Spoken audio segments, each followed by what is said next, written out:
In December 1924, the leading lamp manufacturers from across the globe convened in Geneva for a highly significant meeting. The central topic? A peculiar problem. The lamps these companies produced were too durable. Once installed in homes and businesses, they worked flawlessly for years, leading to declining sales and sluggish business growth. This meeting had one clear objective: to find a way to boost lamp sales. After much deliberation, the solution they devised was as controversial as it was strategic. They decided to lower the quality of their products intentionally. By ensuring that a lamp would burn out after roughly 2 years, consumers would be forced to purchase replacements.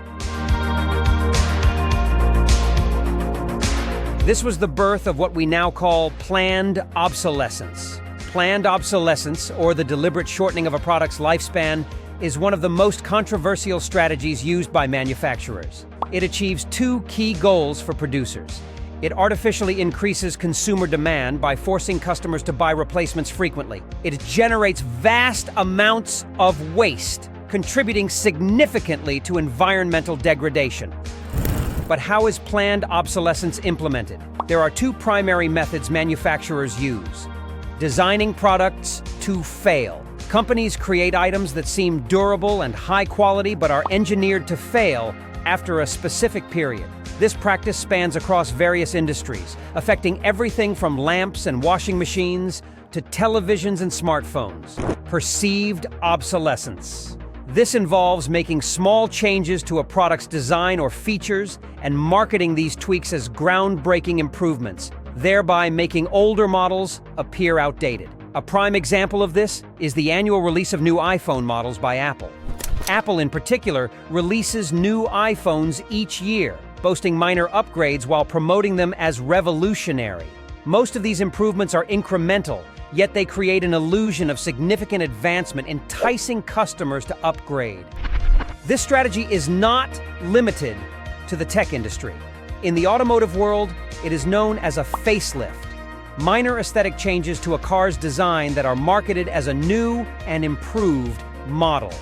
Interestingly, this tactic predates the Geneva meeting of 1924.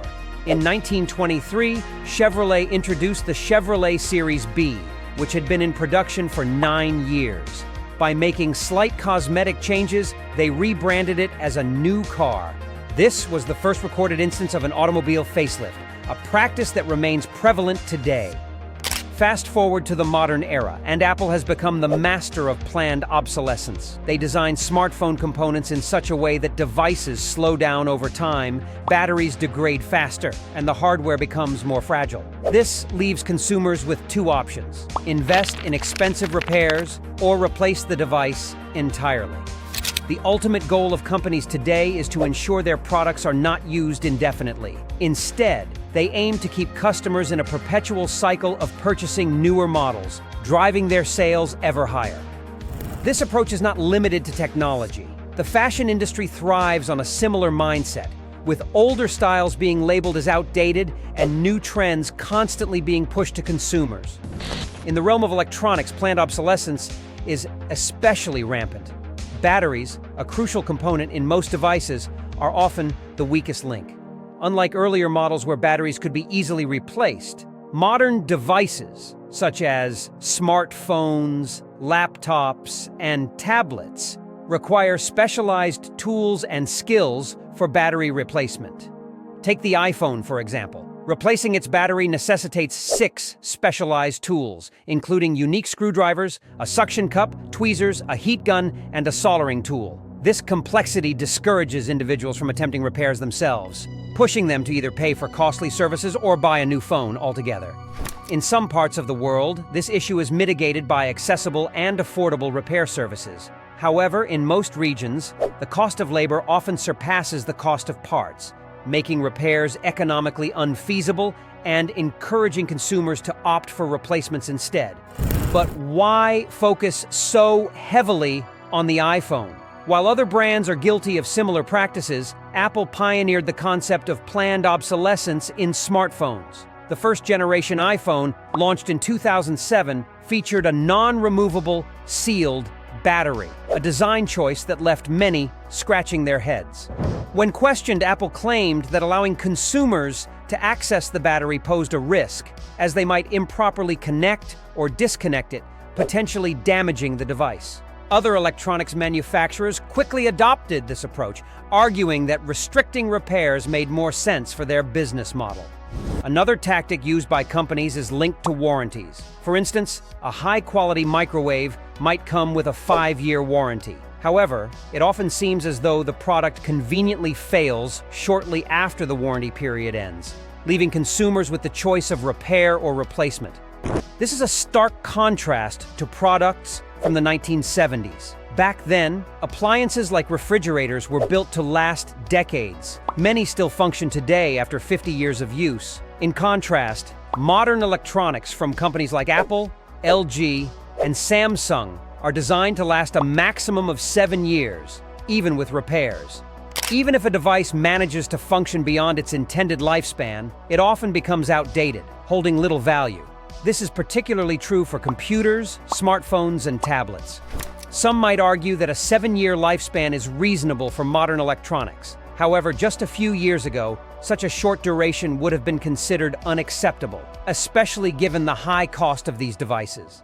The consequences of planned obsolescence extend beyond personal inconvenience. Electronic waste, or e-waste, is one of the most harmful types of waste, and our consumption habits are fueling this crisis. Currently, the world generates around 50 million tons of e-waste every year. What can be done about this? On an individual level, the best approach is to repair and maintain existing products instead of discarding them at the first sign of trouble. Unfortunately, as companies continue to make repairs increasingly difficult, this is not always a viable option. While many corporations tout their commitment to sustainability, their actions suggest otherwise. Some governments, such as France, are attempting to combat planned obsolescence through legislation. These proposed laws aim to ensure that all products are repairable and to prohibit the production of deliberately disposable goods. However, progress has been slow, with no laws fully implemented yet. This highlights the immense power held by corporations, so great that even governments struggle to regulate them.